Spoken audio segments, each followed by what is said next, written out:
Hi, good afternoon, everyone. My name is Katie Inman. I'm filling in for Robin today on 10 News at 2 because she has the day off, some very well-earned time off as well. So I'm sort of filling in, taking over the reins for the day while she spends some time with family. But we are live from the Wes Rucker studio. That's the first time I'm able to say that, and it is such an honor to be able to. Just a quick background before we jump into things today, but yesterday we had the honor and privilege of hosting Wes's family here at Channel 10 to dedicate this space to Wes Rucker. Of course, we've said it many times, but Wes really helped build this room that we are sitting in today. We would not have nearly all that we do have in here if it wasn't for him and him being a trailblazer and really taking the reins and starting his show 10 at 3 with Wes Rucker. So first off, just wanted to say that Wes Rucker studio, there's a plaque outside, and his little boy Hank got to do the honors and put that plaque up. So just a quick note on that. But coming up today on our show, 10 News at 2, we are going to talk about a few things. We are going to dive, of course, into the weather with meteorologist Mike Simon, but also we have Olivia Dague in the studio with us today. She's going to be talking to us about a couple of different things. One, she's going to be out in the sunshine today on 10 About Town, but also she's been following some different bills heading through the Tennessee State Legislature. So we're going to catch up with her about both of those things. She's going to keep us up to speed, but also, we have an interview with the only Democratic candidate for Knox County mayor. Robin got to sit down with Beau Hawk. You're going to see that interview a little bit later on in the show. So that's sort of what you can expect. We want to go ahead and start off with a talk with the weather with Mike Simon. So, Mike, we were talking earlier on 10 News at noon about how today is just feeling so great. It's just setting the tone for a beautiful Thursday. It is a nice day. The thing is, though, beautiful day, wonderful temperatures, but a lot of people that are planting, farmers and things, there are some issues with moisture. You know, we also have fire danger that gets enhanced as well, especially in situations like this where the humidity gets low. We don't have a lot of rain. The ground is drying, so the U.S. Drought Monitor has most of us in some sort of either abnormally dry conditions to drought conditions.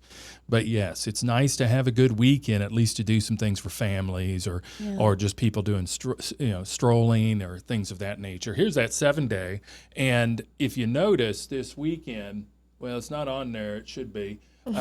Breezy conditions for Saturday. The wind is going to continue to be breezy, not only today but tomorrow. What's going to happen is a cold front's coming in, and we're going to get a shot of rain come tomorrow, but by Saturday, our humidity is going to drop quite a bit, and the 20th percentile, maybe a little lower, and that carries into Sunday. When that happens, you got a wind that's on Saturday, 30-mile-an-hour gusts.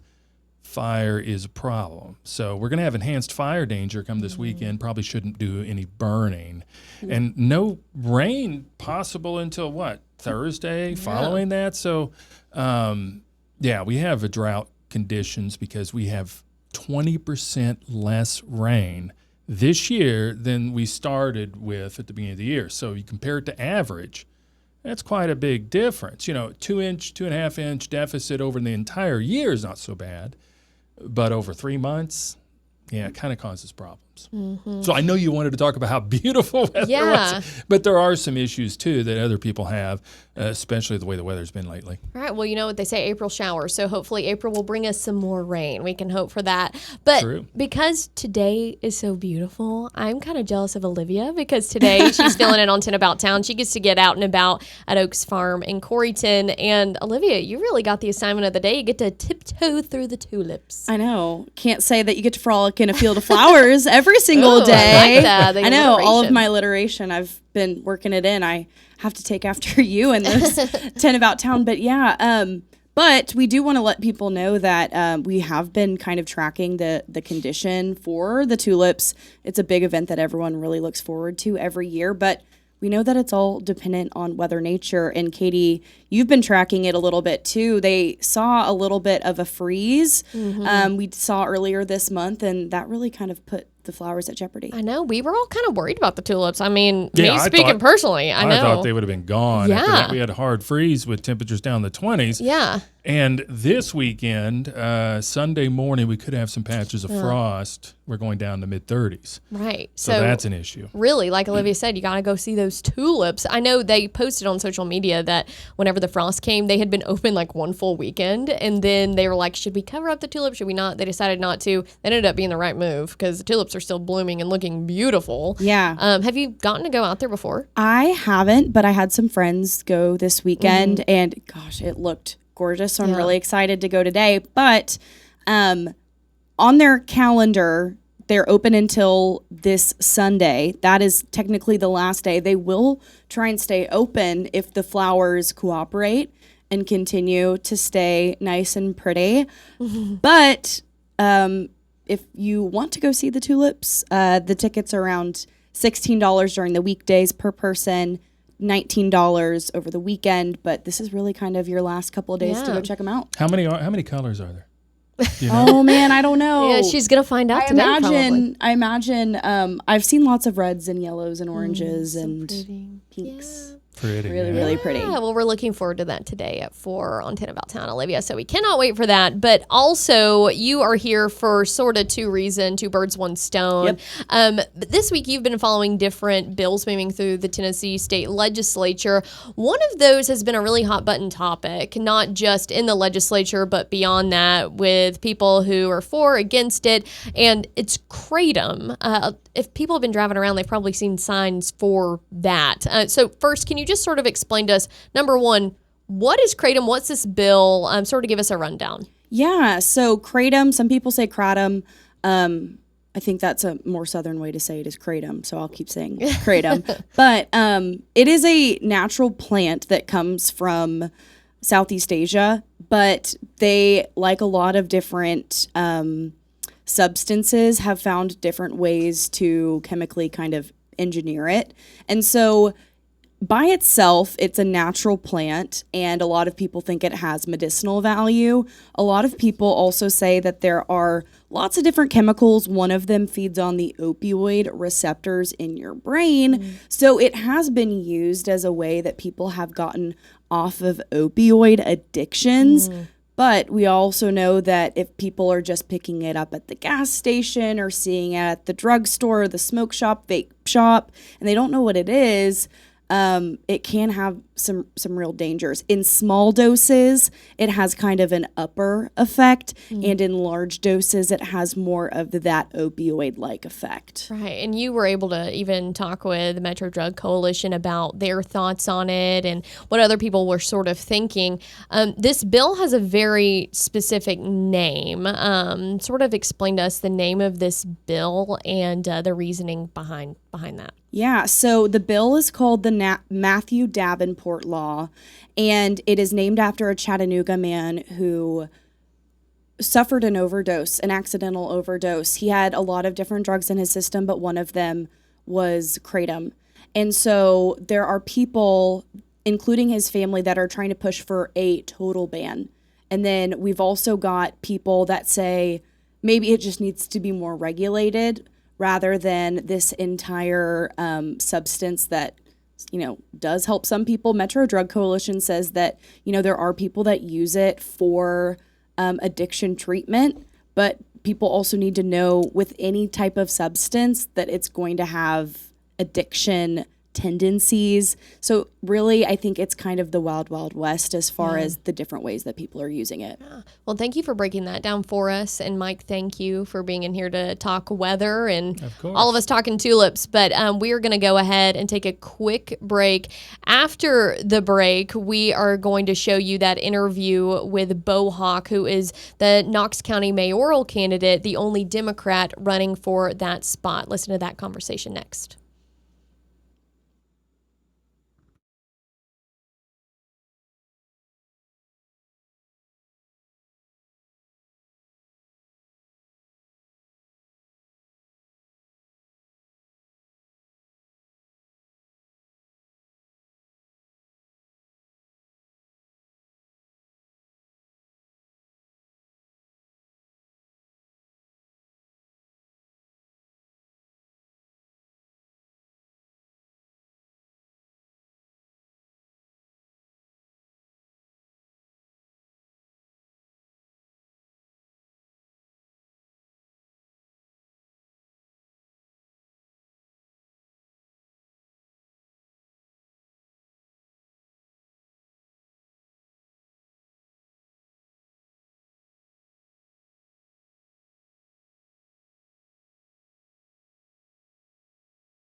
In a matter of months, Knox County voters will go to the polls to elect a new county mayor.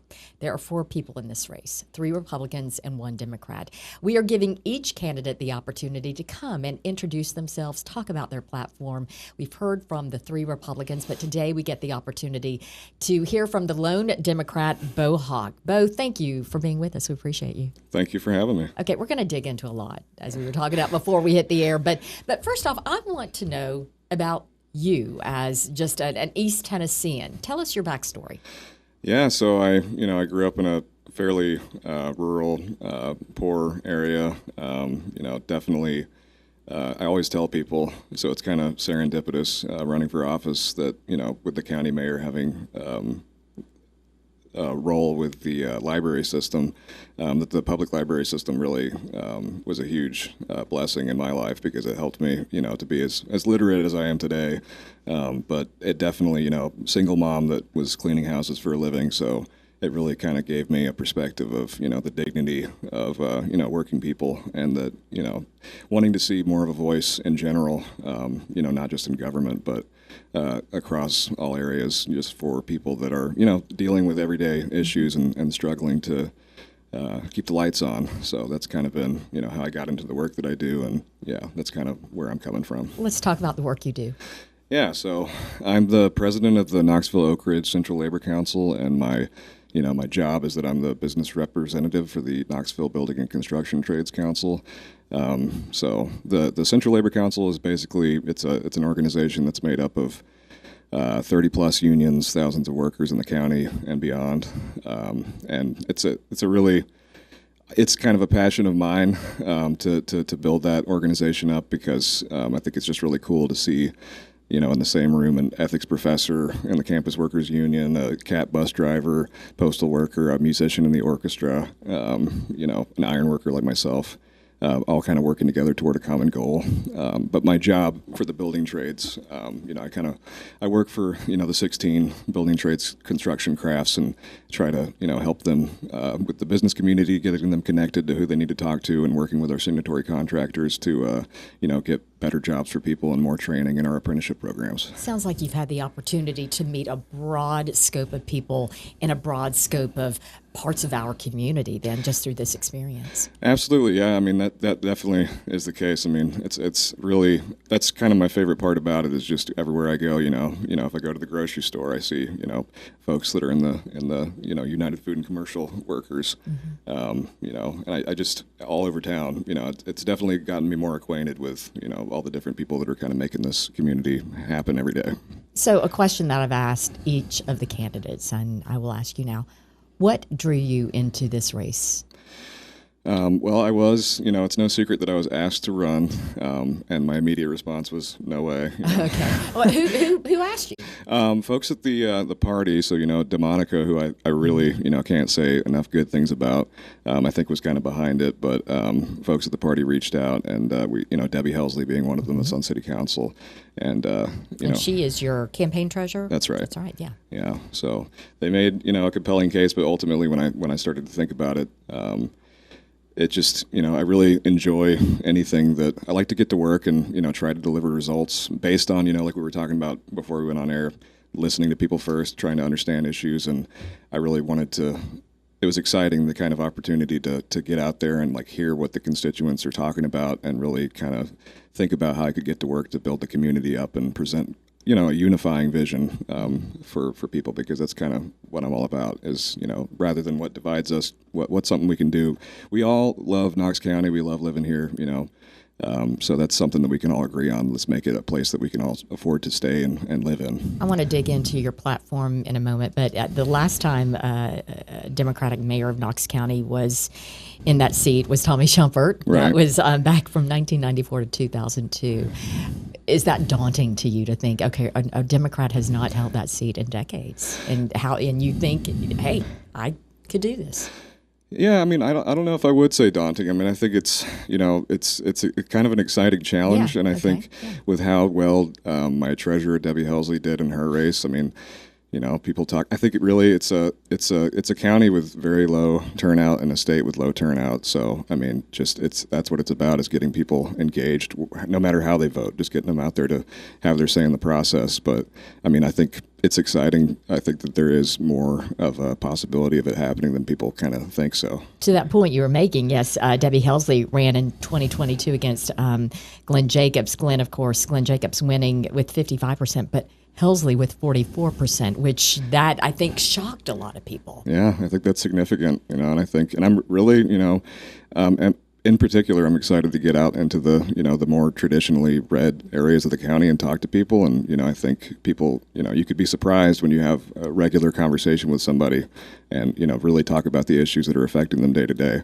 You can get a lot farther than you think you can when you're just kind of thinking about party politics and all the kind of, stuff that's going on in the world right now. Absolutely. I mean, it appears we are in this great divide, if you will, but you just want to listen. And when you listen, what are people saying that this is what I need you to focus on?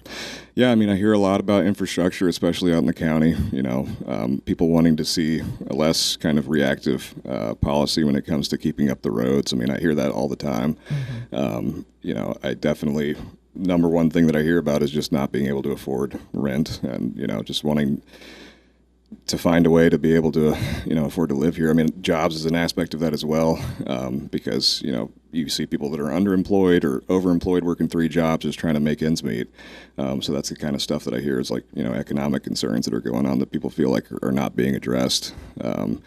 And also, I do hear a little bit about, a desire for more transparency in the county government and more accountability. But, that's going to take getting people more engaged. And, I'm looking forward to try to push that forward. Yeah, I was looking at your platform, $15 minimum wage for county employees. Yeah. I mean, I think. Is it time?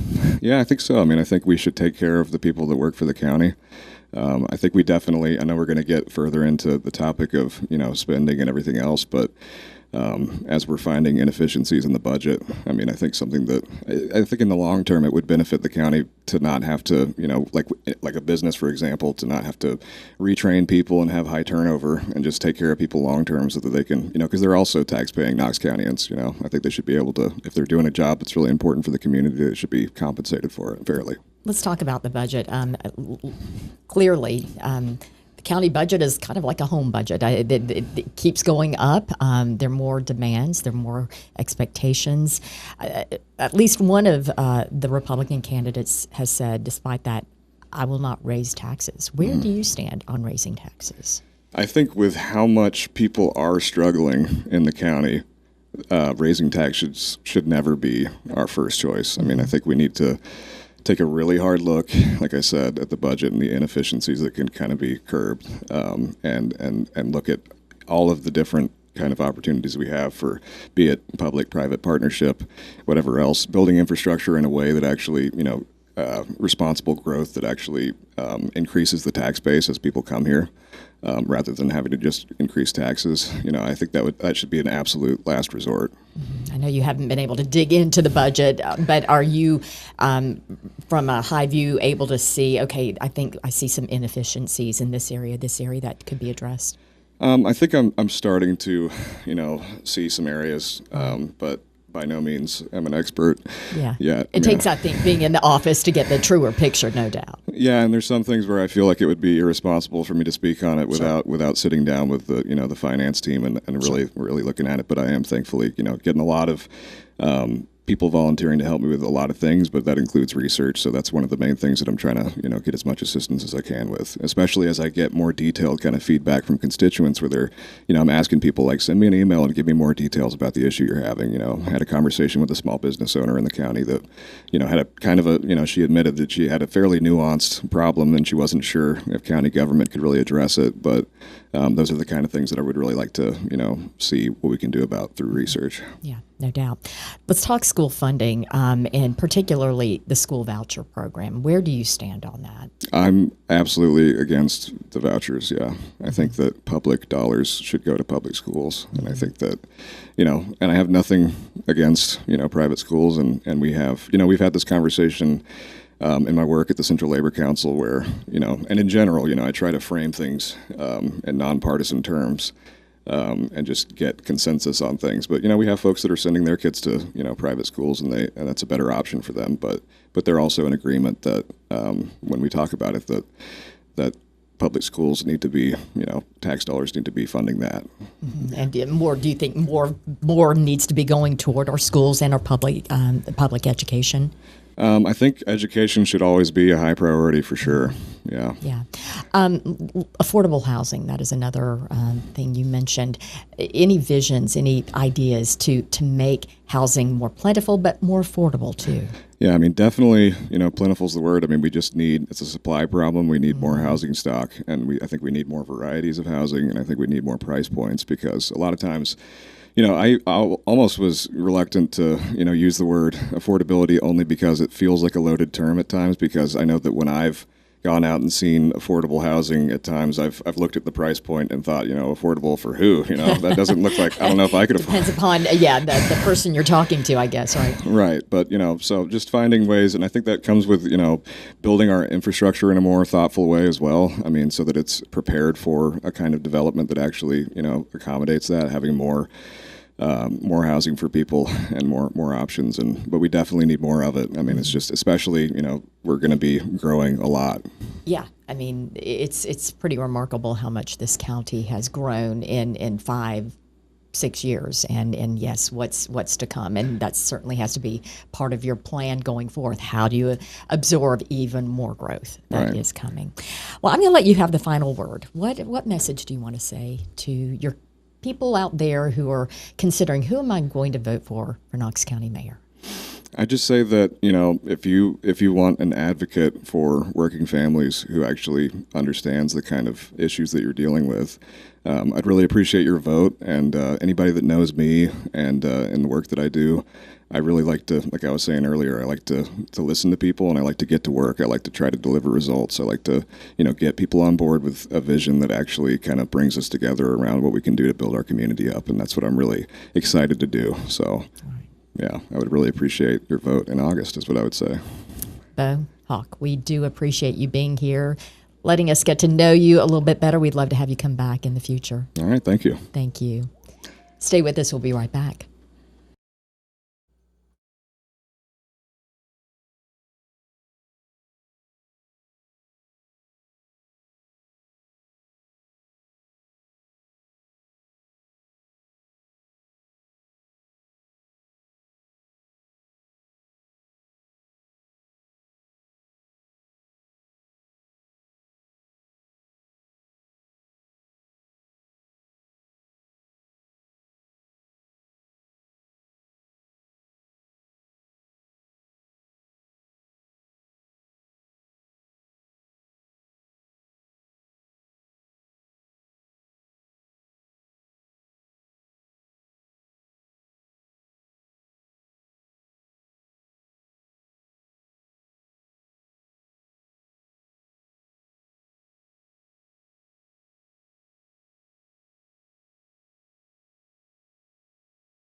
All right.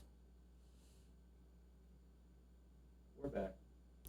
All right. Sorry about the weird monitors behind you. Let me Yeah, fix that's that. okay. I was wondering. Yeah, Unless this you want to do a little dance real we quick. can do that, Oh. definitely. That's pretty cool, honestly. Sorry about that. It's Take okay, advantage Daniel. of your Yeah, producer's Daniel mistake. Vigneault over there in the little control booth. But we are coming back after a pre-recorded interview with Robin and Beau Hawk, who is the Democrat nominee for the Knox County mayor seat. So we're glad that she was able to get that conversation with him recorded earlier this week.